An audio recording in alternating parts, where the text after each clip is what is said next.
And the leverage is that there's been no contract talks with Kevin O'Connell at all. So he has 1 year left on his deal.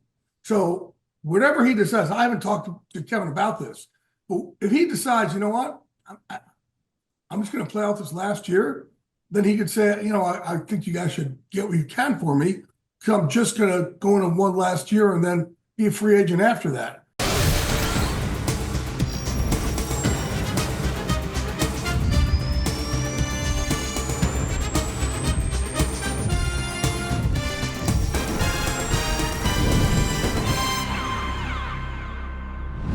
Welcome to the NFL on Fox podcast, the NFL powered by Verizon 5G. I am your host, Dave Helman, and man, we got a lot to get to. It never fails. You feel like you can take a deep breath after the end of the regular season. Not so much, not with the amount of news and updates flying around the NFL. And the first day after week 18, we got coaching moves galore. We got updates on what certain front offices are thinking, what may or may not be happening. And oh, by the way, we are officially in playoff prep. Wildcard weekend is just days away. We got a lot to get to, suffice to say. So let's jump right into it. Had a really fun conversation today. Invited our friend Henry McKenna of FoxSports.com on to talk about playoff expectations, what we expect, what we hope to see from the 14 different teams. Is your team one that can make it all the way to New Orleans and Super Bowl 59? Are you just happy to be there? Are you there with bad vibes? Do we need to see a little something extra from you? Henry and I broke down into categories everything we expect from all of the playoff teams. Really fun conversation with him coming up. But first, let's get into the newsiness of it all. Because like I said after the recap episode, there's more news coming on the hiring and firing front, what everybody is strategizing, thinking, who they might hire to fill vacancies, what jobs might still become open. It's a lot to keep in check, and to help us do it, who better to talk to than our guy, Jay Glazer, NFL on Fox insider. He stopped by with us on Monday to give us the lay of the land on everything coaching. Check out our conversation. All right, Jay, obviously a ton of news to get to as the coaching carousel, the hiring cycle fires up after the regular season, but I gotta start with your report on Sunday, a report that made a lot of waves as we got ready for kickoff in week 18. And that was the idea that multiple teams around the NFL are interested in trading for Vikings head coach Kevin O'Connell, which, I mean, he's one of the best in the game. I could imagine there would be interest, but I mean, how much legs is there to this idea? Well, it was interesting because, look, I reported this, not that he's getting traded, and people went insane. Even like other fellow reporters took shots at me. This is crazy. How could you report something that's so false? It's not false. And you know what? After 33 years, you would think that my track record would carry a little bit more weight. What I reported was there are teams that are interested in attempting, seeing if they can, try to trade for Kevin O'Connell. Now, I didn't say that means it would happen. And even the guys in the show said, well, what's the leverage? And the leverage is that there's been no contract talks with Kevin O'Connell at all. So he has 1 year left on his deal.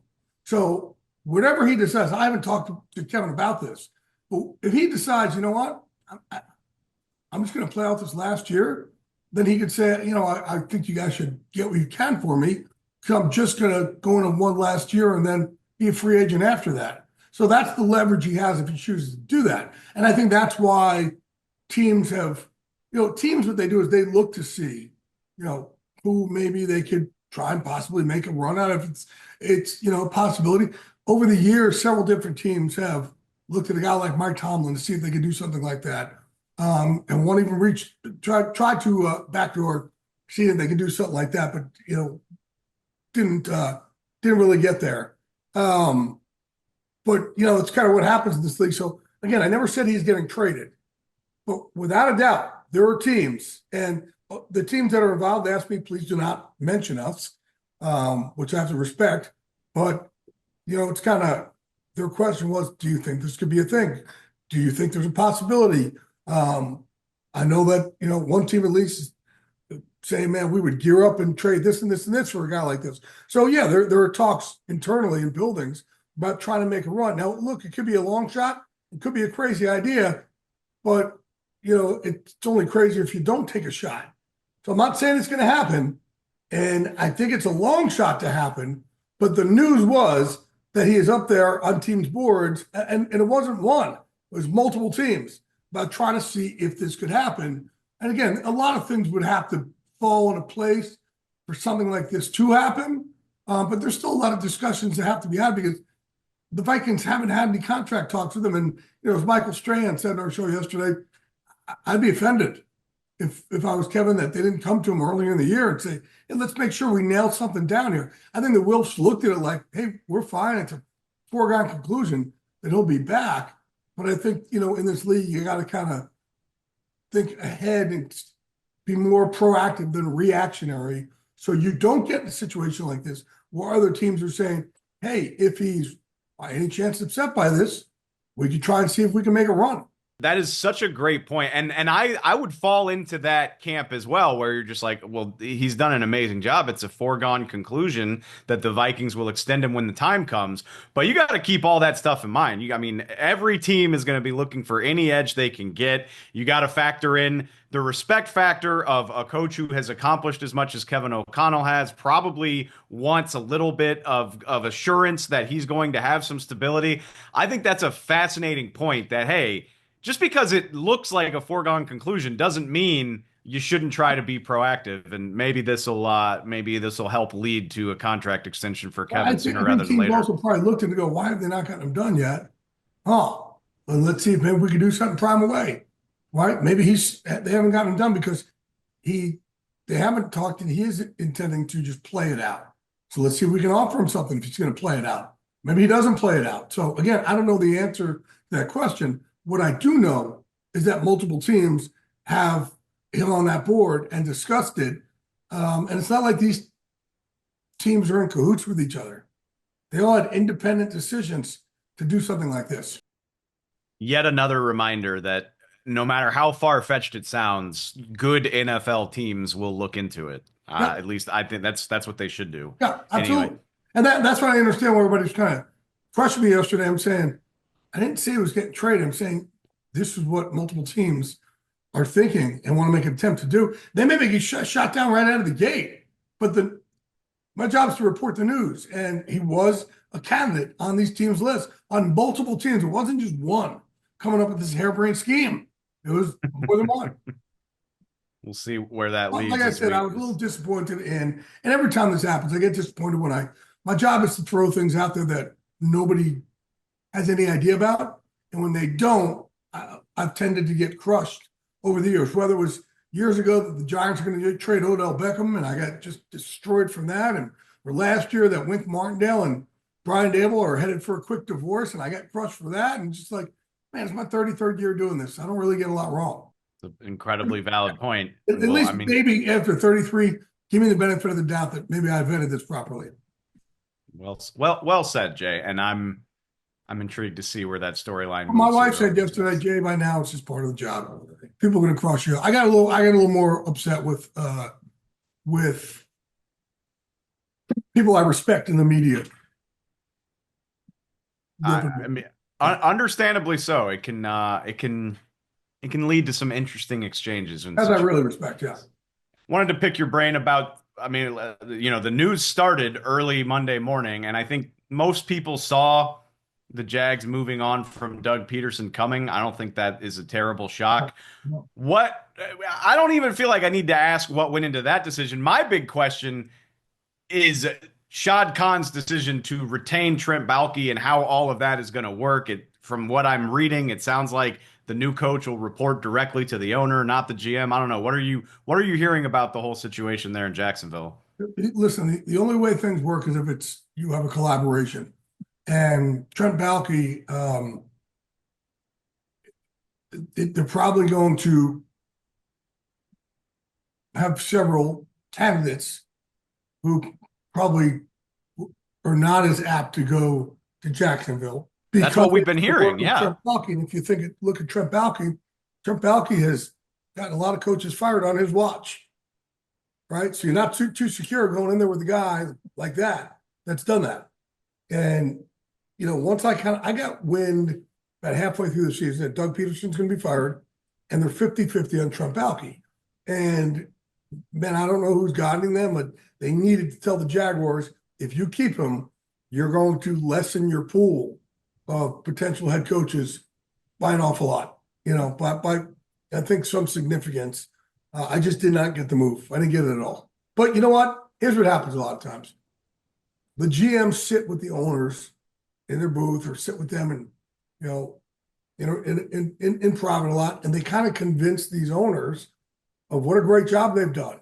And man, the coach just isn't using this great personnel. And they just got, a player done to a contract extension. And when that happened, I had a couple of people say, man, if they're going to get rid of Trent, they probably wouldn't have had him read up somebody and start to look like they're going to retain him.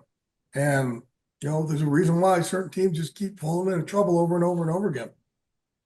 Relationships, man, they're important. Before I heard that news, I was saying that job was probably the primest job out there because they got a quarterback. They have owners who don't meddle. It's no state tax down there in Florida. Important. So it was going to be one of, and it's not a lot of pressure. And they'll fall through their division is a weak division. So before that news, that was probably that in Chicago were the primest jobs out there. I was talking as recently as Sunday night about how sneaky good I thought that job was, and I'm completely revisiting that opinion now. It just seems like an unnecessary mess, which I wanted to ask you. There's been a lot of head coaches and GM on his watch that have been whacked. And man, you got to kind of look at it and go, I'm a little nervous to work with this guy. That's the truth. Couple other similar situations, not one for one, but the Colts and Dolphins obviously opted to keep their guys in place. I'm curious, is it a similar situation? I've been a lot of speculation about Chris Ballard in Indianapolis. Obviously, Jim Irsay deciding to give him another year. Chris Greer in Miami as well. Is it a similar situation in those cities where the owner just felt strongly about their relationship with the GM, or what led to those decisions? It's interesting. I think a guy like Jim Irsay also, I think Jim knows he's a different cat, and to bring somebody else in completely new that doesn't know his quirks and doesn't know what it's like to work with him, it's probably a little bit of a scary situation for him, but also saying, I kind of like the fact, I'm a fan of teams giving people more of a chance to work things out and see, and having some stability, even if there's no stability early on. I am a fan of that. I mean, look, New England looked like they were going to fire Bill Belichick early on. Then Mo Lewis knocked out Drew Bledsoe and everything changed. Tom Brady came in, right? And you saw the greatest coach in the history of the NFL emerge. But before that, he was like, this guy can't coach. So I am someone who thinks that, whether it's Joe Schoen and Brian Daboll, whether it's Shane Steichen and Chris Ballard, whether it's Mike McDaniel and Chris Greer, about letting these things play out longer than shorter. And the only time I think somebody needs to go when it's a distraction, they're a distraction to their place. And none of these guys are. One other thing about the Miami situation specifically, obviously Tyreek Hill sounding off in no uncertain terms, basically saying, like, I want out of Miami. I'm too competitive to just be out here playing. I mean, what do you make of that? I guess it's going to be Chris Greer and Mike McDaniel that figure out what to do with it. Is it that simple, or is Mike's going to meet with Tyreek right now? Tyreek is an emotional guy. He's going to go meet with him, obviously. And, the one thing, though, Tyreek has to be careful about is they can take money back right now, right? So he has to be careful about that also, and deciding what they want to do and whether they all kind of kiss and make up or whether they get angry or say, we're going to start taking a lot of money back and a lot of these guarantees and past money, things like that. So that'll be something to keep your eye on. I chalk that up to end of season frustration. I feel like I need to see more before I overreact to it, but definitely a storyline to watch immediately for the Dolphins. Another move that happened very quickly after their game. Patriots did not wait long to move on from Jerod Mayo. It certainly seems like this is a move you make if you think you've got a shot to bring in Mike Vrabel, or am I overthinking that? What do you think the thought process was there? Wasn't that, see, you can't really race out to hire somebody because you can now do in-person interviews after January 20th with people on other teams. So Vrabel can go interview right now. Ron Rivera can interview. Rex Ryan can go interview because they're not under contract to anybody. But also you have to wait now till January 20th. You have to bring in 2 minority candidates in person before you make your hire because of the Rooney Rule. So Right. it really kind of pushes back the timeline. So this wasn't like let's fire him so we can bring Vrabel and hire him immediately. Something like that's not going to be able to be feasible because of the Rooney Rule. Basically the timeline now that it pushes back. But does Vrabel certainly become a leader in the clubhouse there? I would think so. I think that Vrabel thought all along. I would think, and I haven't talked to him about this. He thought, okay, I'm going to end up going to New England, and nobody knew that they already signed Jerod Mayo to a deal a year before to be the successor to Bill Belichick.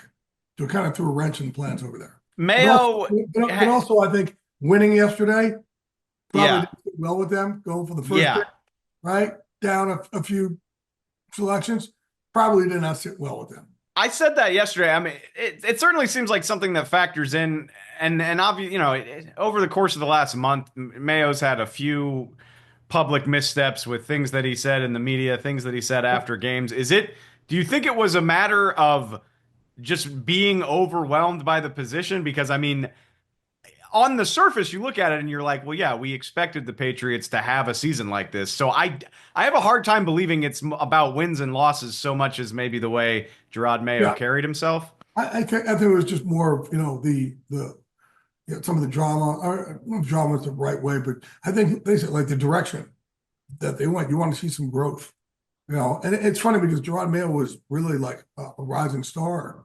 But sometimes when you get this job, man, there's more to it than you think, and it can be difficult. But like Jeff Holbrook was a huge rising star to be a head coach, and he got that job. And it's like, man, the things that go into this position that can kind of make things cave in around you, and you end up not being able to do what you want. That job is way less about football and more about managing people and more about managing crisis and more about dealing with all the stuff that comes across your desk than it is about X's and O's. And unless you're in that position, man, you got no idea what's about to come across your desk. Every single prominent issue. There's no psychology or psychiatry degree you can go get that will prepare you for what's about to come across your desk. I'd be remiss if I didn't touch on everything happening with the New York Jets, which feels like something I've said every single week. Rex Ryan, you mentioned it. He's interviewing. Is that a real thing that might happen? Not to mention Aaron Rodgers said on Fox yesterday that he's going to be having meetings with Jets people today to to get an idea for where they stand. Could Rex Ryan be back with the Jets, and does Aaron Rodgers have any future there? I don't know. What do you think about all this? Aaron and Woody will not coexist for another year. Absolutely not. That part I can assure you of. Whether or not Rex, and here's the thing, and I've told you guys, this job is it's such a difficult place because of Woody and the culture of losing that he has built and fostered over the years. So it's not like they're going to be the belle of the ball. So, for them to have a guy who already knows the warts of Woody could help them a little bit. But I know they're going to bring in like Aaron Glenn, Slowick, Joe Brady, missing a couple people there to interview for this job. Who am I missing? I think was Ben Johnson one of them. So Ben Johnson New England's already reached out about Ben Johnson also. It's just, I think that, even like an Aaron Glenn, I think would make a lot of sense because he knows Woody already, right? And there's already something there. But like everything you read about the dysfunction of Woody Johnson, that's been in like The Athletic, it's all true. All of it's true, right? So it's not a job that's for everybody. Maybe it's a job that could be for Rex Ryan one more time. I don't know. We'll see. I know it's the least surprising thing ever that the Dallas Cowboys are going to take their time and sort this out with Mike McCarthy. They're going to start meeting with Mike McCarthy here soon, early this week. Is So, that the only situation that's still out there, where like, or are there other teams, other jobs Raiders where we too. still need to? Raiders too. Yes, the Raiders. Okay. Yeah.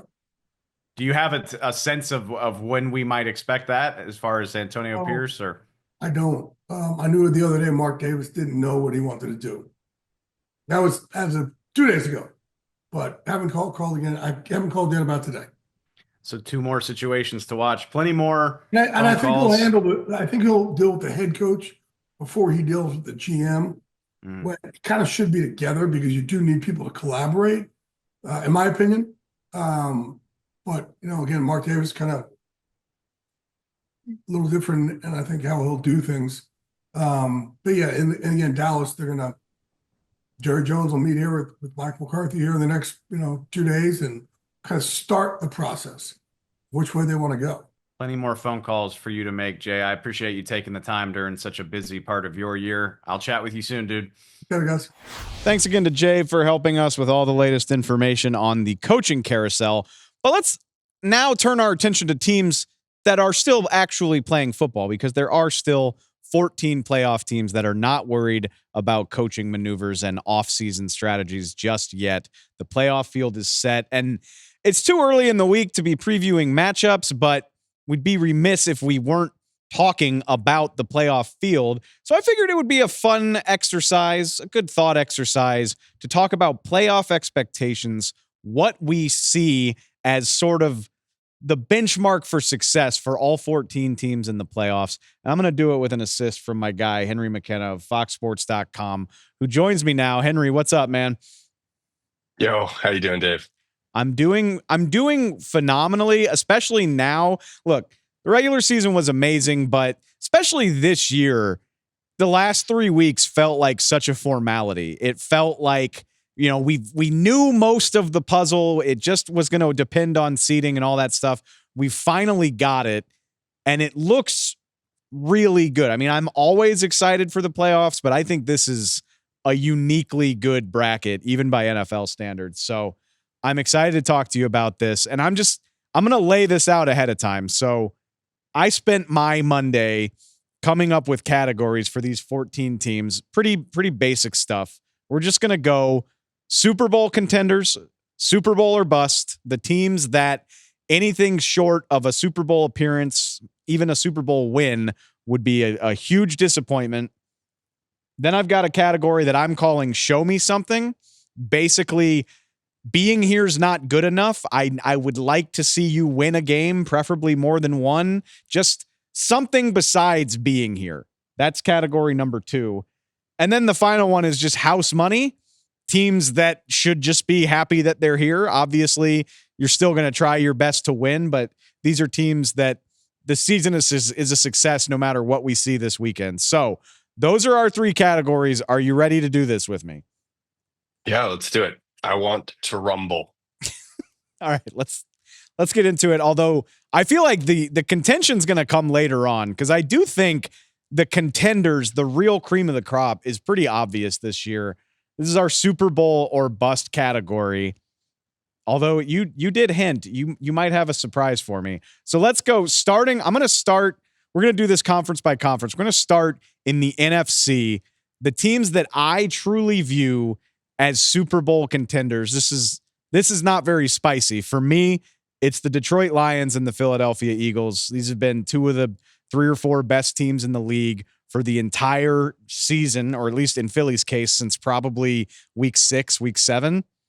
And I think both of these teams are capable. Both of these teams should view themselves as plenty deserving to win a Super Bowl. Am I missing anybody from the NFC in that category? Well, I don't believe in the Eagles. I believe in the Lions. I instead of the Eagles, I want to put a guy who's won a Super Bowl, a quarterback who's won a Super Bowl, and that is Sean McVay and Matthew Stafford. Now, right off the bat, this is way spicier than I would have guessed. I love it. Okay, all right. Sell me on the Rams. Let me tell you why it's not even spicy. Okay, not only do these guys already have the hardware, right? But we all know, like, we get excited about Kevin O'Connell. Okay, we get excited about Saquon Barkley, but Sean McVay is maybe the second best coach in the NFL. I don't know why we've lost love for him. Maybe it's because he's been around the block, and he's not like the psychotic maniac that he once was. He's actually like at peace, and he probably meditates and does holistic eating. Who knows? Different man, sort of outward appearing, but it looks like the playbook is the same, and the dude wants to win just as bad as normal. And I trust him. I trust Matthew Stafford. I know Puka Nacua is banged up, but Cooper Kupp is still on that team, and there's a cast of pass catchers. I just and then we haven't even gotten to the defense, right? That's actually been their strength. It's carried them through the roughest parts of the season where the pass catchers weren't healthy. So I really like this team. They won 5 straight going into week 18. They started Jimmy Garoppolo. Actually, he gave Seattle a run for their money with the backups. That's how strong this team is built. I was going to try and sell them as a dark horse. I've been kind of writing a little bit around this idea to sell them as a dark horse. And then I just said, you know what? They're not a dark horse. This is, a divisional champion. They are Super Bowl champions. They are experienced in the postseason. They have a good defense and one of the best, most experienced, smartest quarterbacks in the league. I like the Rams, and I like them a lot better than those fragile Eagles who I don't know if they have a quarterback. They've got a running back who holds their team up, and then they've got a good defense. But I think you need a better quarterback than Jalen Hurts is playing right now. He says he can throw it when he's needed. He says he can win games, as needed, but I don't think they can do that consistently. And it's a one and done, single elimination playoff bracket. I don't know. I don't love the Eagles. I think they're a little too fragile to make a real run. You make some interesting points here, and I think it's worth mentioning. As we're recording this, Jalen Hurts is still in the concussion protocol. That is a hell of a wrinkle in this entire situation. I still, if I can step out on a limb and assume that he's going to play on Sunday, fragile seems really tough to me, Henry, when you consider the way that the Eagles have gone about winning football games.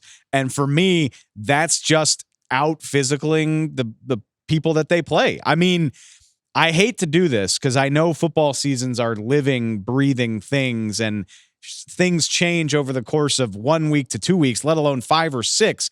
But this Eagles team mauled the LA Rams out here in LA not that long ago. You look at the run game, Saquon Barkley, the offensive line. I mean, the Eagles have moved the ball well with Tanner McKee and Kenny Pickett in the game, albeit maybe not against the best teams that they've played. But I think that's a tribute to their cast up front. And obviously this defense has been phenomenal down the second half of the season as well. It does worry me that Jalen Hurts is not fully healthy. And I'll even meet you where you are and say, in a vacuum, I think Matthew Stafford's a better quarterback than Jalen Hurts. But the sheer makeup of this Eagles roster, I got to say, I think you're underselling a little bit. Look, I get it on paper. I like exactly what they're made of. Like you said, they're a physical team. I like their young secondary. I like there's really a lot that Howie Roseman has done to build this team to be a playoff contender. I just don't trust Jalen Hurts right now. The whole season has been really spotty for him. And I really don't trust Nick Sirianni right now. The whole season has been, particularly the first half of the season, but the whole season has been a little spotty. And we know that there was issues between the relationship between him and Jalen Hurts going into the season. I think enough winning probably has happened to cure some of those ills, but I just don't, I've been suspicious of this Eagles team all year, and I just don't like a team that seems potentially fragile psychologically. Like, think back to AJ Brown getting upset and then walking it back, but like saying that the passing game was the problem, just a few weeks ago, like just a few months ago.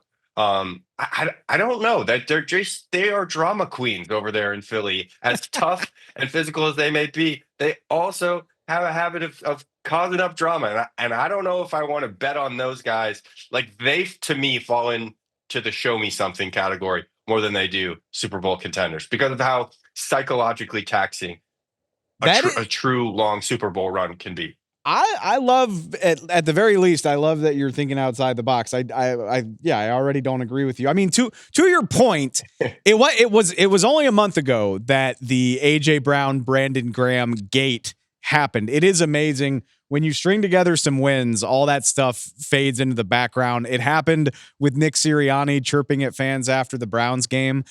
I do agree with you. There is volatility here. Like when things don't go well in Philly, it tends to go off the rails pretty quickly. But if Jalen Hurts is healthy, I like the roster that much that I think this is a team with Super Bowl potential. But I will meet you halfway because this is a very interesting wrinkle for Philadelphia. The year they made the Super Bowl, and Jalen Hurts was so good in that Super Bowl, but I can't forget their playoff wins. First of all, they got the bye that year, so that's one less game that you've got to play. And then they beat the Daniel Jones Giants, and San Francisco lost Brock Purdy to injury 4 snaps into the NFC title game. I hate to call a playoff run easy, but it was about as forgiving a playoff run as you're ever going to see. This won't be that. First of all, they don't get the bye, and they start the playoffs against a very good Green Bay team. So they are going to have to earn it, but I do think they're capable of that. It's very interesting. I did not expect us to disagree as quickly as we did there. Are there any other NFC Super Bowl contenders that you're thinking of besides Detroit and LA? No, those are my two. I think we'll probably agree in the AFC as well. So, but that's my one sort of. I said it wasn't spicy, but that's my one surprising take. I'd say. Okay, well let's just push it down to show me something in the NFC. That's where I have the LA Rams, and man, I like so much of what you said about the Rams. Like it's so easy to fall in love with the good version of this team. And we have seen it a lot over the second half of the season since they got healthier. Stafford, one of my favorite quarterbacks in the NFL, the receivers, the young defense, you outlined it all really well. The only thing that worries me is how consistently can you count on the good version of them to show up? Because yes, they had won a bunch of games heading into the season finale, but some of them very, very ugly. 13-9 against Arizona, 19-9 against the Jets, 12-6 against San Francisco. This is a team that has been struggling to find the end zone in the final month of the season. Does that concern you at all? Like we know the Rams can be in trouble if their offensive line isn't holding up. And guess what? They got to play the Minnesota Vikings right out of the gate. Like stuff like that concerns me.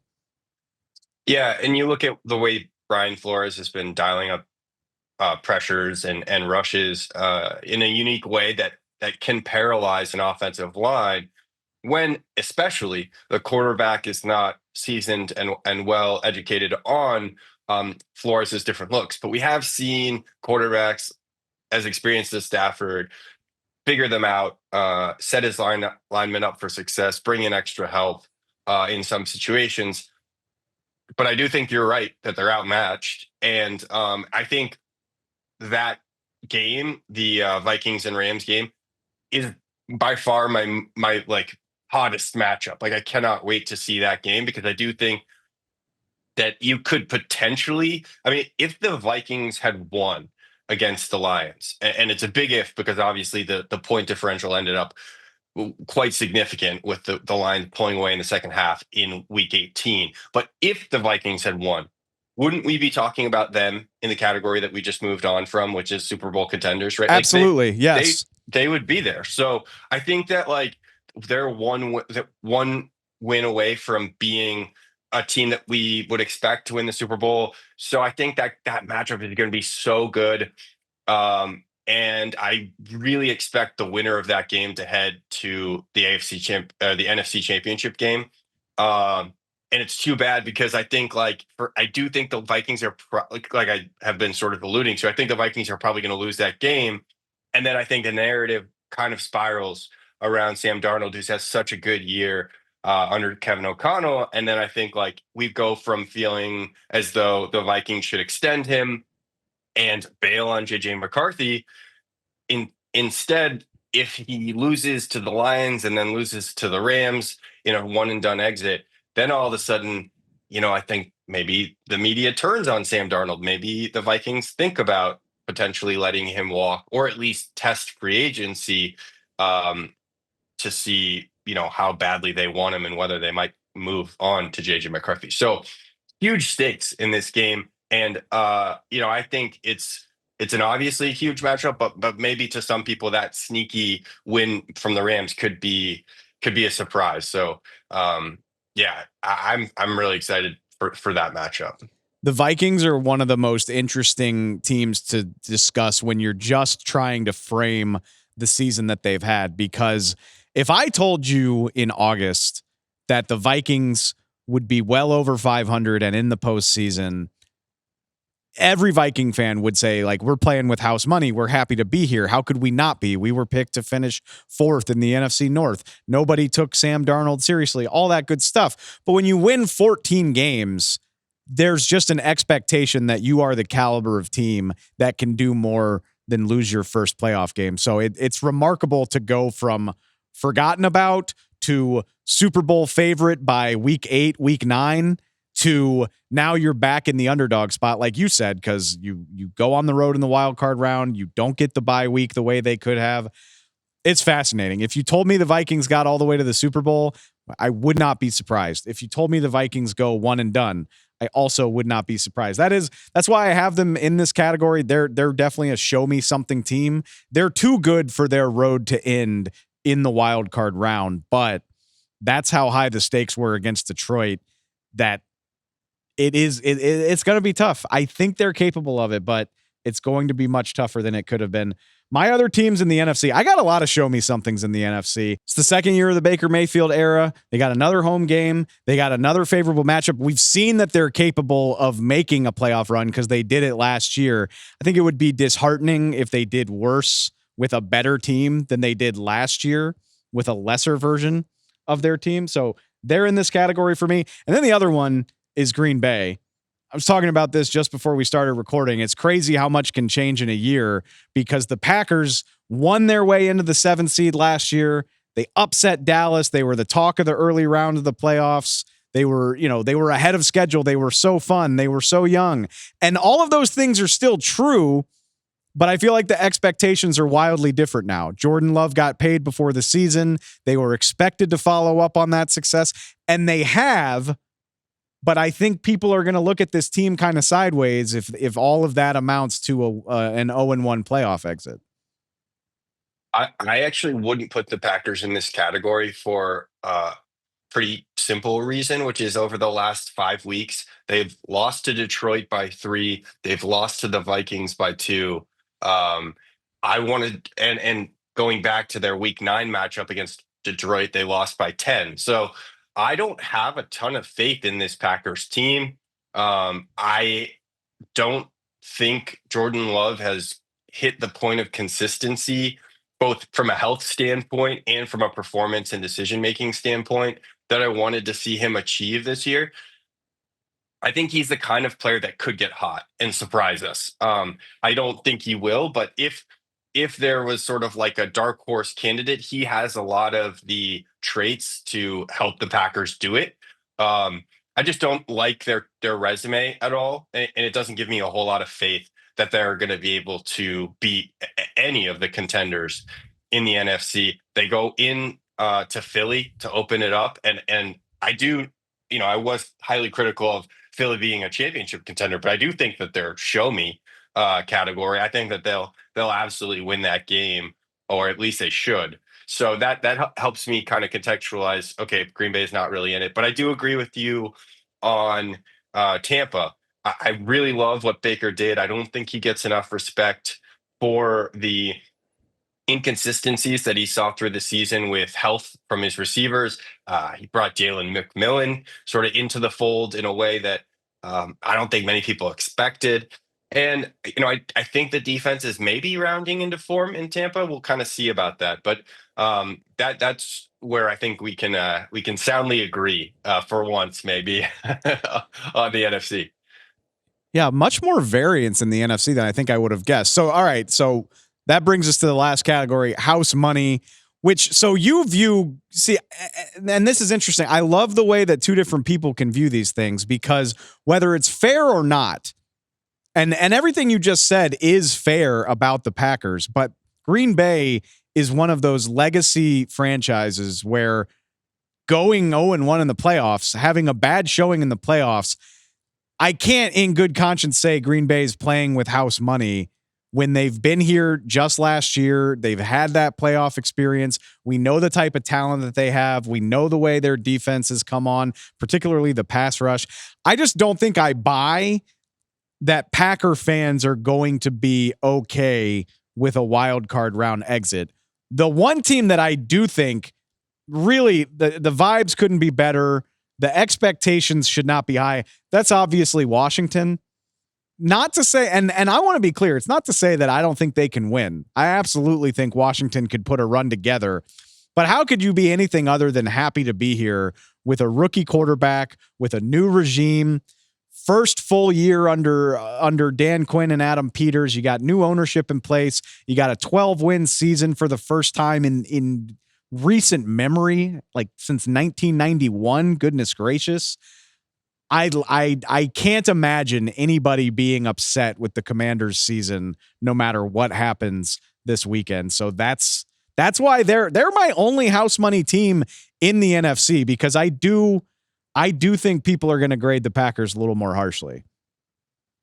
Yeah, I think you're probably right in that sense. Like I'm going from what I've seen from them in the recent past, but I think you're right to say that my expectations are probably, they don't match what public expectations are. And certainly they probably don't match what Green Bay's expectations are.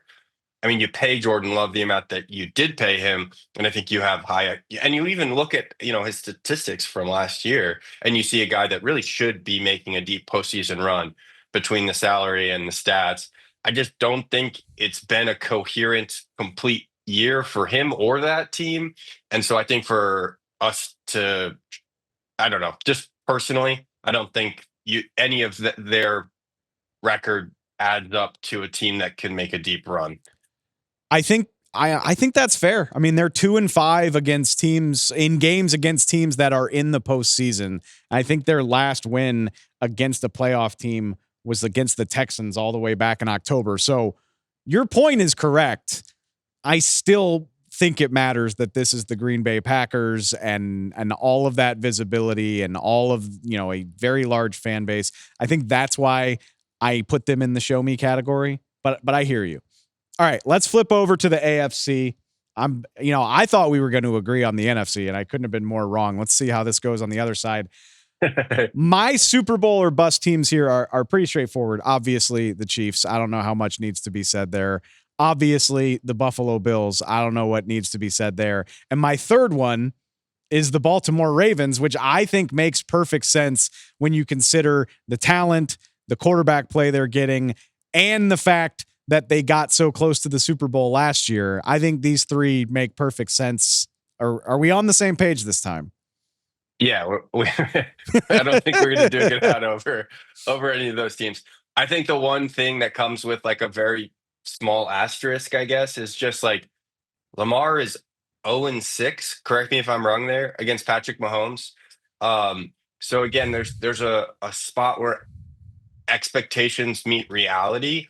It kind of goes into the debate we were having over Green Bay, which is like we've seen, like you said, the Green Bay fan base is going to expect a Super Bowl. They're going to expect a deep playoff run. And I'm like, well, look at the product. How can you?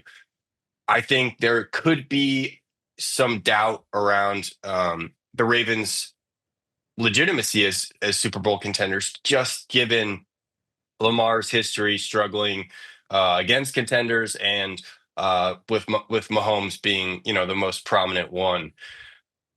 That said, he's the MVP last year.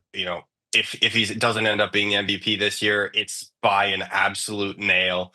And so I think his time will come. And to think that history will repeat itself again and again for a guy as talented Lamar, like he's gonna break the glass ceiling at some point, I think. And so maybe this is the year. And I could I can't possibly, in good faith, argue that they're not championship contenders, but I do have to like provide that caveat, right? I would be shocked if the Super Bowl participant from the AFC isn't one of these three teams. I mean, Yeah, never it say would be absolutely stunning. Yeah, never say never in the NFL, but it's crazy to think that it would be one of the other four teams. What's interesting to me, and then we'll move on, but it's not every year you get to see all of the favorites in the conference having gone against each other in that season. But they've all played each other this year. Kansas City beat Baltimore by a toenail. They lost to Buffalo. Buffalo beat Kansas City, their best win of the season, and they got crushed by Baltimore. And obviously that means that Baltimore lost to Kansas City and beat the hell out of Buffalo. So they've all had varying degrees of success against each other. It's hard not to lean on the Chiefs because of what we know they've done, but you could sell me on any of these three teams finally piecing together a run. I guess not finally in the case of the Chiefs, obviously, but you could convince me that it's finally Buffalo's year. You could convince me that it's finally Baltimore's year. You could definitely convince me that none of this is going to matter in a month when Kansas City's going to New Orleans. Yeah, I think the one thing that makes Kansas City all the more convincing, and it's not like interesting, but it's just the truth, is I'd been saying for weeks at the beginning of the season that they were going to round into form, that they were going to get hot at the right moment, that everything was going to fall into place. And it happened later than I expected, but I actually think that it did happen in week 17. We saw the offense hit a new level of competence. They have a lot of weapons. They don't have like a true transcendent star. I think Travis Kelce could very well not play a massive like yardage or touchdowns role this postseason, but the way that he's almost like an extension of the screen game as a high volume but like low yardage target has really worked actually for him. And then they have DeAndre Hopkins, Marquise Brown, and sort of like a newly ascending Xavier Worthy, who all of a sudden can actually operate in the offense. Yeah, exactly. Like they're not manufacturing touches for him as much anymore. They're actually letting him run routes and be an option in the progression. So I think that shift for them on offense is substantial because they already have the defense in place. If you look at the Bills, their defense has been suspect. If you look at the Ravens, their defense has been suspect. The Chiefs are the most complete team, and their one weakness, which was the offense, has just really started to hit a new gear at the very end of the postseason. So they're in the category. They're just kind of number one, in terms of like playoff rankings and seeding for both conferences. The version of the Chiefs we saw against Houston and Pittsburgh was scary, to be blunt about it. That was the Chiefs I was expecting to see for most of the season. Like I said, it's hard not to lean toward them, but I am so excited for these divisional round matchups and the eventual conference championship because I'm guessing these three teams are going to be heavily involved. Show me something category. Much easier in the AFC, I think, than it is in the NFC. For me, it's Houston and Pittsburgh. And Houston is here because, look, this is your second trip to the postseason. I know this season has been disappointing. I know that they've dealt with more injuries than they expected on offense. I get all that stuff, but you have a pass rush that can win you games. Even though this hasn't been a great season for CJ Stroud, you have a quarterback that we've seen that's capable of elevating you. You get a home game to start this stuff off. It would be disappointing relative to the way we talked about the Texans if they make no noise in the playoffs at all. And then the Steelers, it's not really fair, but it just is what it is. Pittsburgh hasn't won a playoff game since 2016. It's just depressing to think that this would be another year where you make the playoffs and make no noise whatsoever. As late as early December, it looked like this year could be different with Russell Wilson under center. It looked like maybe this is a better version of the Steelers we've gotten used to seeing. And right now, it feels like it's not. And, if this was their first trip to the playoffs in however many years, maybe I would feel differently. But something's got to give with Pittsburgh eventually. They either need to put a playoff run together or they got to find a new way to do this where they're not sneaking into the back door every single year, because this is year 6 or year 7 at this point. Yeah. Yeah, I have the two opposite teams for No Show way. Me Something. No way. Yeah, I'm sorry, but that's look. Okay, here's the case. I look. I get what you're saying in terms of external expectations, but the Texans have actually been like very bad this year. No, they CJ have not Stroud been. They haven't been good since Lord knows how long. It has been a slog. Just because they won the worst conference in the NFL, it doesn't mean that they're like not lucky to be there. They are. Like the only person they were really competing with was Joe Flacco and the Colts to get in. And that organization is actually a mess. Like that they were like simultaneously on fire while trying to make the playoffs didn't make any sense to me, but it just sums up that division. So to me, Texans are playing with house money, given how poorly their quarterback is playing, given how stumped their offensive coordinator looks, and given the fact that over the last 8 weeks, they've lost to Detroit, they've lost to Tennessee, Kansas City, and Baltimore. No, thank you. I'm sorry. And the same thing is true of the Steelers. Their wheels are falling off. Russell Wilson looks like the guy that we asked Mike Tomlin not to start when he flipped the quarterback situation from Justin Fields. There was like the Moonball project to Pickens, and you and I talked about this, I think, as recently as last week, where we thought that this was going to work and maybe it was going to come back together with Pickens getting healthier. But that hamstring injury seems to really be problematic for that player, and that player seems to be problematic for that offense. And I'm talking about George Pickens. And I think that it has sort of brought down the entire offensive system in a way that I didn't really anticipate, but it certainly doesn't look good for Russell Wilson or Mike Tomlin for that matter. I mean, So the vibes with the Steelers are down horrendous. And this is coming from a month ago. I was advocating for Mike Tomlin to win Coach of the Year. I didn't think the Steelers would get the number 1 seed in the AFC. I certainly didn't see them heading into the playoffs on a 4-game losing streak. So yeah, I mean, I want to be clear. I am not optimistic about what is awaiting the Steelers. But eventually, like I said, something's got to give. You have the defensive front that can win you a playoff game. Like, we know for a fact that Pittsburgh can drag Baltimore down into the mud and win a 19-17 game against them, or a 16-13 game, because they do it once a year. At the very least, it would be nice to see that, because if I'm a Steelers fan, I've eventually got to get to the point where I'm like, how many years are we going to do this? How many years are we going to very grossly get to 9 or 10 wins and then lose in the first round of the playoffs? Because I got to imagine it's getting old. Yeah, I mean, but they're matched up against the Ravens. I think it's just going to happen again. I don't know. I just don't believe in that Steelers team whatsoever. And I really don't believe in the Texans team. I do like the Broncos as they're constructed. Bo Nix has quietly put together an insanely efficient season. And I don't think anyone's taken much notice because he started the season with 4 picks and he's Bo Nix. I don't know. He kind of reminded me of Brandon Weeden. And if you're asking who is Brandon Weeden, well, that's the point. So but he's been good. He really has been. And that defense has come on, and Cortland Sutton is quietly one of the best receivers in the league, and Javonte Williams and Audric Esteem and Jaleel McLaughlin somehow make up a trio of good enough running backs. So that team, I want to see them win a game. They're pitted against Buffalo, so I'm setting them up for failure. And maybe I'm a little bit too lofty in putting them in this category, but just like how they finished the season. And teams that finish the season as well as they have, they can be very dangerous in the postseason.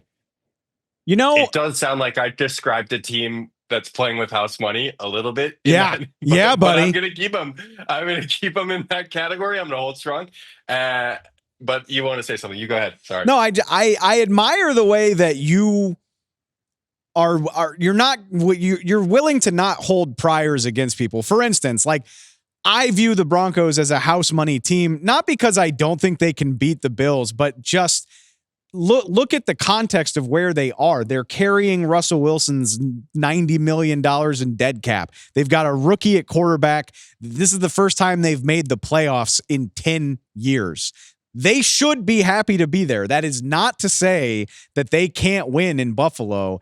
It's just, I don't want to put more than that on them. And I genuinely admire the way that you're willing to look at it and say, no, like, Bo Nix has played well. This defense could make life hell on a Buffalo offense that does not have like a true alpha receiver. I mean, Patrick Surtain can make life very difficult on a team like Buffalo that does not have one guy that you've got to worry about. I will not be surprised if Denver gives the Bills a hell of a time. I think it's too early to put that much on them. But like I said, I think you're right to call it like it is and say, hey, this team's been playing really well. Yeah, no, and I get what you're saying. I think one thing that you're weighing much heavier than I am is the greater historical context, not just of, okay, who's playing better to finish the season in particular, which I think is like often most driving for a playoff contender. But I think, like you're saying, okay, what did we actually make of these teams coming into the season? And the Chargers, who are the team we haven't hit yet, are probably the which. So I mean, to be clear, you have the Chargers as a show me something too. I do. I like the Chargers. You dog you. Let's do it. I know. Well, because it subverts almost exactly what you or what the way that your sort of like schema for this whole thing versus mine. They're sort of like the perfect test case, right? Because the Chargers, to your point, going into this season, were not expected to do basically like anything. I mean, the Harbaugh addition created expectations and hype, but I think a lot of people thought, okay, well, they just dumped off Keenan Allen and Mike Williams. How could you really expect? And like, look at their running back group. Like J.K. Dobbins was washed by every measurement. That defense was suspect, right? Like everything had major question marks. And this goes to show what a good coach can do. Not just a good, like a truly great coach can do in turning around an organization with not enough talent, but a good quarterback, like an almost great quarterback.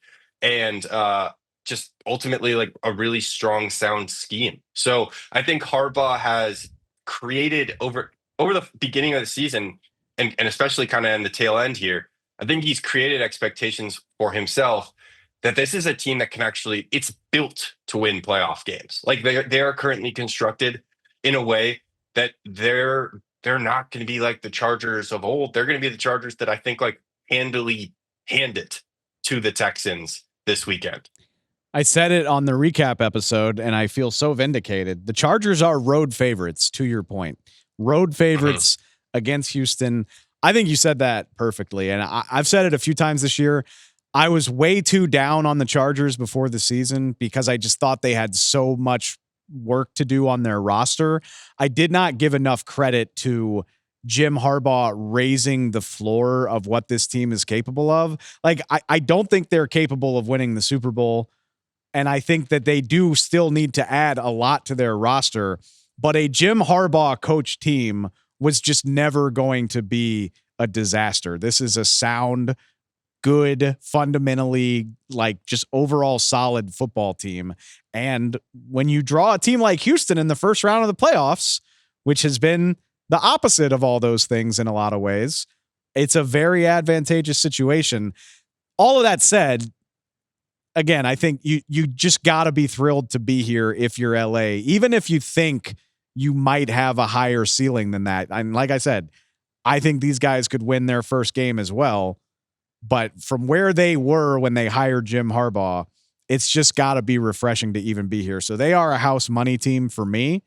But again, I get your point. That's why this exercise is so fun, because you and I looked at this from completely opposite perspectives. I cannot wait to see how everybody lives up to the expectations this weekend and in the weekends to come. Henry, this was a lot of fun, man. I appreciate it. I'll talk to you soon. Yeah. Thanks for having me on. Last but not least, before we wrap the show, of course, we've got to get to the power rankings, the final power rankings for the regular season. One last ranking of everybody, because from now on, only half the league's playing. So for one last time, let's take a look at the whole hierarchy of the NFL power rankings. Can I see my fancy, lovely, beautiful graphic with everybody? Yep, there we are. Tennessee Titans with the number 1 overall pick. Just beautiful stuff. For one last look at the full league. All right, and as we like to do, let's start down low with some movers and shakers and work our way up. I wanted to highlight, we talked about it briefly on the recap show, but up 4 spots at number 25, the Chicago Bears. I'm not going to fall for it again. Maybe I am, because I'm still a Caleb Williams believer. Look, I know that a win in January doesn't mean anything for September. We don't know who the Bears are even going to hire. We don't know what they're going to look like next year, but I do think it matters that Caleb drove them into position for a game-winning field goal. They exercised some of those clock management demons. It's a nice way to go out. It restored a little bit of my optimism, but that optimism for the Bears hinges on how they handle this head coaching hire. We'll see how they do. Number 23, another team I wanted to highlight. They're down 3 spots. San Francisco 49ers just getting blown off the field by the Arizona Cardinals. I weirdly admire how San Francisco just doesn't even bother with mediocrity. I think we've mentioned the stat before, going back to 2003. They either play in the conference championship game or they don't even make the playoffs. They finished 4th in their division in a year that was Super Bowl or bust expectations. Relative to the expectations, one of the most disappointing seasons in the NFL. I know that there were a lot of injuries. I know there were some tragic circumstances in San Francisco, but one of the most disappointing seasons in the NFL, and now a huge offseason.